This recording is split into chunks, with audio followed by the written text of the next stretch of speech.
This is Krystel with today's episode of Living the Wiccan Life. Today I want to talk about the importance of the place where you are and of connecting with the spirits of your place. I believe that all religions, including Wicca, developed as the indigenous peoples of various areas interacted with the earth, with the place where they were, and with the spirits of their place. That is how they learned the magic they learned and how to live in harmony with the land. The major spirits of any particular place are the male and female spirits of the place. They oversee the health, welfare, and being of the place. And they are the ones who are in charge of the place and of teaching. Each place also contains many smaller spirits of place, beings, fairies if you will, or devas. These beings have their home in what I call Middle Earth. Middle Earth is a term from the Norse world tree, and to me it has two parts to its definition.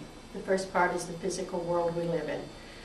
The second part is the spiritual and psychic reality behind that physical earth, from which the physical earth daily comes forth, and where mythical beings, unicorns, dragons, and the like, the fairy folk, the spirits of place, and our power animals live. By connecting with this portion of Middle Earth and the spirits of place, you strengthen your connection, your psychic abilities, your spiritual strength. One of the easiest ways to begin is simply to go outside on any day that is not too uncomfortable. It can even be raining. Sit where you are comfortable. I started this on a low wall against a garage where I lived.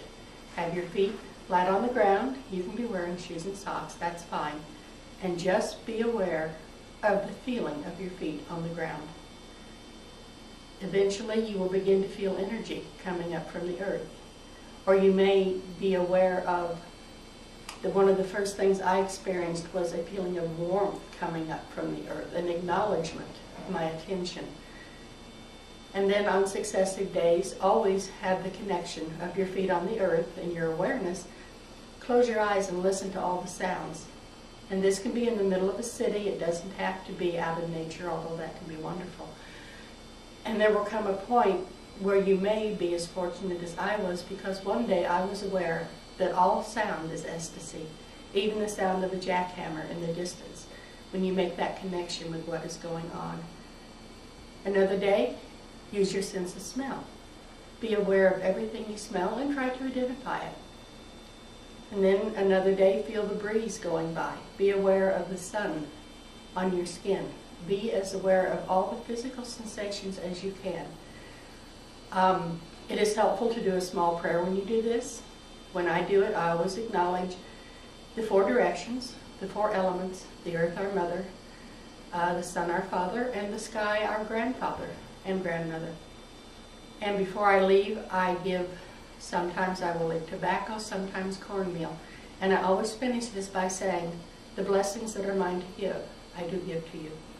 This will build a very, very strong connection for you and open you up to deeper experiences. You can do a form of shamanic journeying, which I will not go into today. That will be another episode of Living the Wiccan Life, to connect with the primary male and female spirits of place. I highly recommend this, and I thank you for spending this time with me today. Blessed be.